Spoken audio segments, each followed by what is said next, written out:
Guys, what is up? Punch Hero. Hope everybody's having a great day. Before we jump into the video, I want to thank you guys for the thousandth time it feels like, and I'm just going to keep doing it because you guys have been insane to me. Everybody's been coming from TikTok, Instagram, Twitter, wherever you guys have been coming from. It's just unreal the amount of support and love I've been getting. My channel has actually grown 4 times in size over the past couple weeks, and I actually just yesterday hit the 1,000 subscriber mark, which is a huge milestone for me. So just unreal, and I want to let each and every one of you know that I appreciate you. I couldn't do any of it without you. Hopefully I can continue to satisfy you guys and keep providing great content, which leads me to today's video actually, and that is gunfight tips. I've been getting asked a ton about how can I improve my gunfight gameplay, what's some things I can try different, how do I do this, how do I do that. So I took 10 of the best tips I could think of and threw them into a video for you guys. And just keep in mind, this video is based towards beginners all the way up to experts. So, if you're at the expert level, some of these tips seem obvious to you, just keep in mind that they may not be so obvious to a beginner. But I promise you, across the board, if you guys get these tips down and just keep them in your head, remember to follow through with them throughout games, you're going to play a lot better. But the last thing I want to say is if you don't know, I do also stream on Twitch. The Twitch account is twitch.tv/punchgoesbig. You can find it in my channel, my end screen, any of my other social medias. But that is always an option too if you guys want to see me play live. But yeah, I'm going to zip my mouth now, and let's jump over to these tips. Hopefully you guys enjoy. Okay guys, so the first tip is going to be right off the gate when you spawn. So you're going to spawn, teammate's going to spawn next to you, and then you're going to see the two guys that you're playing against spawning across from you, and of course you'll be able to see a little see-through hologram of their bodies all the way to the other side of the map.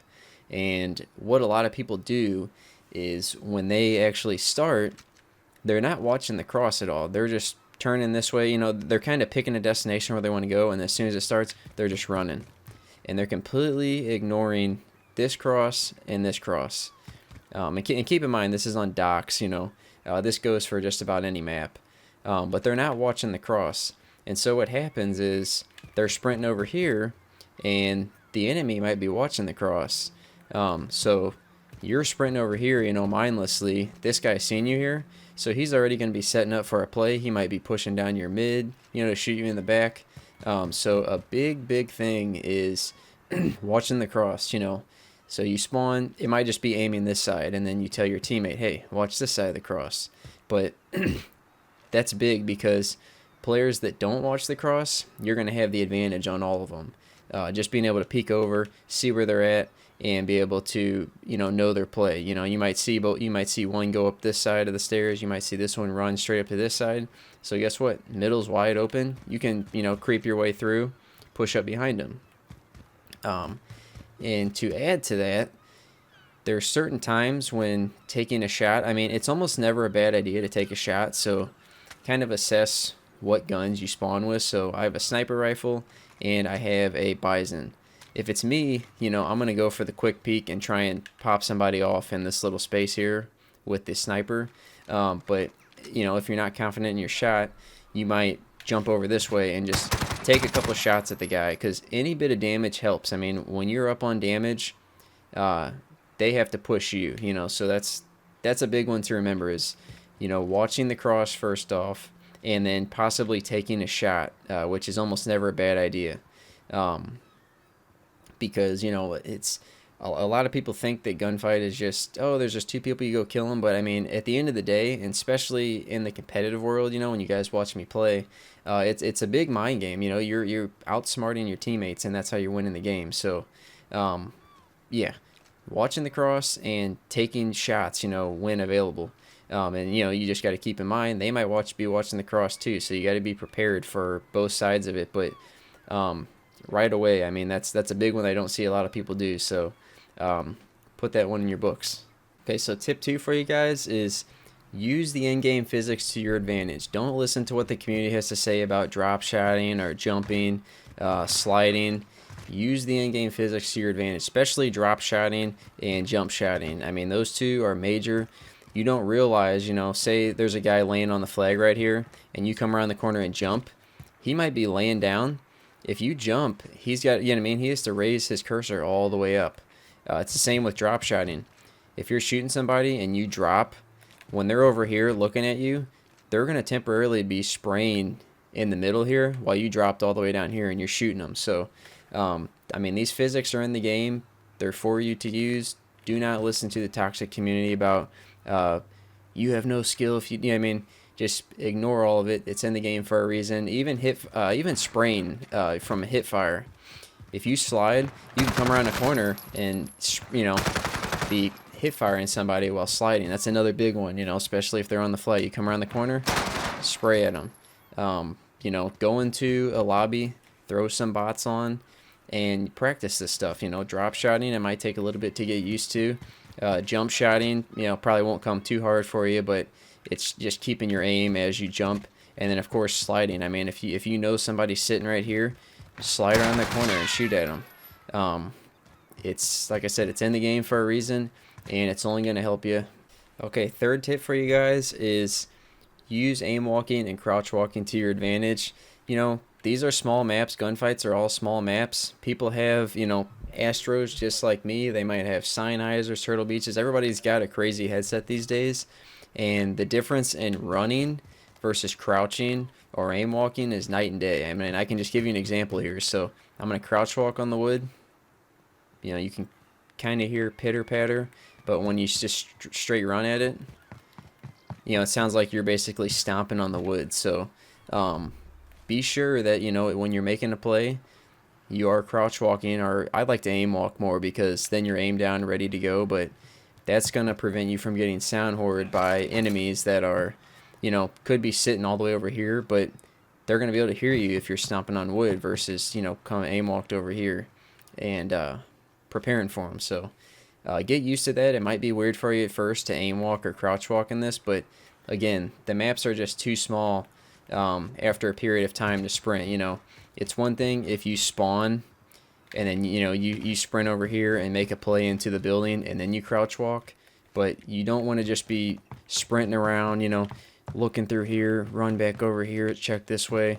It's too loud and you just end up getting sound hoarded. So practice those two, you know, get in the habit of doing them. It's going to help. Okay, tip number 4 I got for you guys is use your tacticals. Use your stun grenade and your grenade, whatever you have. If it's a sticky grenade, a flash, stun, Molotov, make sure that you use it because more often than not, I see players not using it. And when I say use it, it doesn't mean that you have to see somebody to use it. Even if you're unsure about something, you know, so say you have a feeling that you're walking up to this building here and there's somebody sitting down here, just jump up here and use it to check, you know.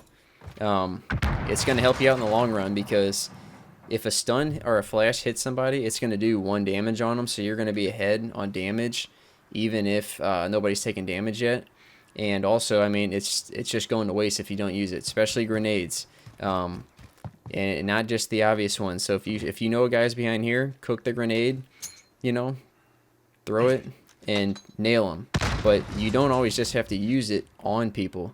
It can be for quick checks. So say you're going to make a play on the flag here, and you know there's a guy up here. You know, as soon as the timer counts down, you might cook a grenade and throw it right here so that you can hide, and by the time he jumps down, that grenade's going to blow up. So, you know, again, use your tacticals. They are major, and more often than not, they will win you a round or two. All right, so tip number 5 I have for you is use positioning to your advantage. So say off the rip, you see both of them rush left side, and you didn't get a chance to take any pop shots or make a pick. You know, don't just come and run, you know, down here, for example, and hide. And this goes for any map, obviously. Don't just come down here and hide and maybe wait for the flag time to appear. You know, run over here maybe and just cut the map off completely. You know, you can sit right here, and that way all they can do is either come through here or come out through here. I mean, you have them pretty much blocked. You're most likely going to get the first shot on them. That's another one that I see a lot of players not doing is, you know, you might see the way they cross, and then they completely give up the sight of their cross. And in that moment that you might be laying down here, they could be crouch walking or sneaking back along over here, sneaking out to your side, you know. So positioning is huge, especially in gunfight, and it can be the difference between a round. So be sure you are using positioning. Okay, so tip 6 is another big one, and that is peeking. So when you want to peek something, so say you have a feeling that somebody's in this room, never just kind of peek around here and kind of look like this and just slowly creep. You know, this is one that I see a lot of people do. All you got to do is sit right here and just real quick strafe over, strafe back, strafe over, strafe back. Because if you just kind of slowly peek over like this, even right here, if there's a guy sitting in this window right here, he's going to see half of your body sticking out right here, and you're just going to get melted, or you're going to take a lot of damage. So that's a big one, is peeking. Sometimes even when you peek, or this is what I'll do, is actually drop shot into the room to peek, because then, for example, say you do peek and this guy's here, he's going to be spraying up here. You might be able to drop down and pop his head real quick, you know, while he's still spraying up here and you're down here shooting at him. So it's a big one. It doesn't matter where they're at. Say he's sitting behind here, peek out real quick. You know, you might take a pop shot, line your iron sight up, and just pop a little bit, pop back in, pop a little bit, back into cover. But getting good at that, and again, that's another thing that you can just go into a bot lobby and practice if you don't feel comfortable, is going to be major. That is a big one that helps me out a lot. So up your peeking skills. Okay, tip number 7 is do not be predictable. And I know that this sounds kind of stupid, but don't do the same thing every time. So say you spawn, don't just always run up to this building and, you know, you might sit right here and watch the window or something. Make different plays, you know, especially if you're struggling and you might be dying every round. Do something different. You know, if you're running up here and it's not working, then maybe sit in the spawn, you know, kind of watch a head glitch, peek, just sit in the spawn, watch the windows. You know, you might notice that they're rushing up in their buildings every time, and you might just jump down and make a play straight up the middle or something. It's a big one that, especially in gunfight, it will be the difference sometimes between winning and losing a match. Is just, you know, don't be predictable yourself, because the enemy may be paying attention to your patterns as well. So you know, gunfight's a big mind game sometimes. It's all about just kind of out predicting your opponent, and obviously being predictable is not going to win you the match. So be sure that you kind of switch it up every now and again if something's not working, or just to remain unpredictable. Okay, on to tip number 8, and this one's about capturing the flag. So let's say it's a 1v1 situation. The enemy has more health than you. Most players, and this is a big no-no, they automatically assume because the enemy has more health that the only thing they can do is come run on the flag and try and capture it before the enemy gets to kill them.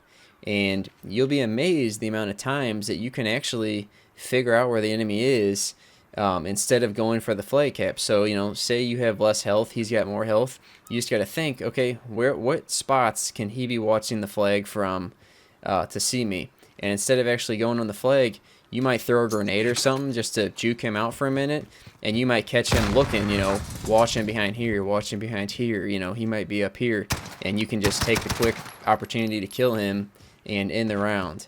You know, there's times to get on the flag and there's times not to get on the flag. If it's a 1v2 situation, for example, and they have more health, then yeah, you might make the unpredictable play of trying to sneak on the flag and then killing at least one of them, or throwing a stun out to hold them off while you capture the flag. But the big expression here is, just because you have less health doesn't mean you have to capture the flag. You know, it's a big one that I see a lot of people do, and you can actually win a lot of rounds by not doing that, especially if you're very low on health. You might be able to just, you know, pop somebody off, you know, just popping up out of surprise versus putting yourself as a sitting duck on the flag. So keep that in mind when times like that come. Okay, on to tip number 9, and that is simply switching between semi-automatic and fully automatic. There are a lot of times, you know, it might be, you know, the Odin's one of them. I will usually switch to semi-auto versus fully auto. Same with the Scar. I'll switch between fully auto and semi-auto just because certain guns that have more recoil, you're going to have a tougher time spraying fully auto with the recoil going all over, especially if you're catch somebody across, you know, on like a pre-fire or something. So for those of you that don't know, simply just pressing this left arrow on your D-pad will switch your gun between semi-auto and fully auto, and you can see it down the bottom right of your screen. You know, of course, one bullet means it's in semi-auto mode, and if you see multiple bullets, that means it's in full auto. Take advantage of that, especially with guns, like I said, like the Odin and the Scar. You know, guns that have a bigger recoil range, because it's going to help you get picks easier and plays versus being up in their face and the gun's just going recoil havoc on you and you can't control it and you get killed because of it. So it's an easy one, but it's a big one. Not a lot of people do. Keep that one in mind. Okay, and on to tip number 10.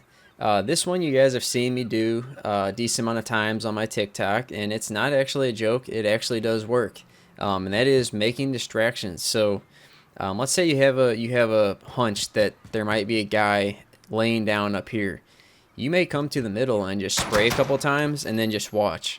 And more often than not, they're actually going to push thinking that you were just spraying at something you thought was a person, and you're going to know exactly where they're at, or they might even spray at you. So making distractions. Let's say there's a guy in here, right, and you know he's in here. You might start jumping around, you know, climbing, acting like you're looking elsewhere, and then just lay down and wait. This guy might push you thinking that, you know, you just climbed up on the sledge or you're doing something. Making those distractions more often than not will get them to come out of wherever they're hiding if they are, and you can simply just pop them. I mean, I do it all the time, and I'm telling you, it does work. It's situational, of course. You can't just do it when, you know, you can't just run to the middle of the map, start shooting, and they're perfectly just going to come in your line of sight. But you know, if it's, let's say it's a 1v1 situation, and you know that there's a guy sitting down here, you know, you might just start shooting right here and then just watch. And this guy might come sprinting up at you, or if not, he's going to be sprinting, like I told you guys earlier about crouch walking. If he's sprinting, you might be able to hear him, you know, running up through this way, or if he comes running up this way, and just be ready for him, you know. But that's a big one, I'm telling you. Give it a shot, you know.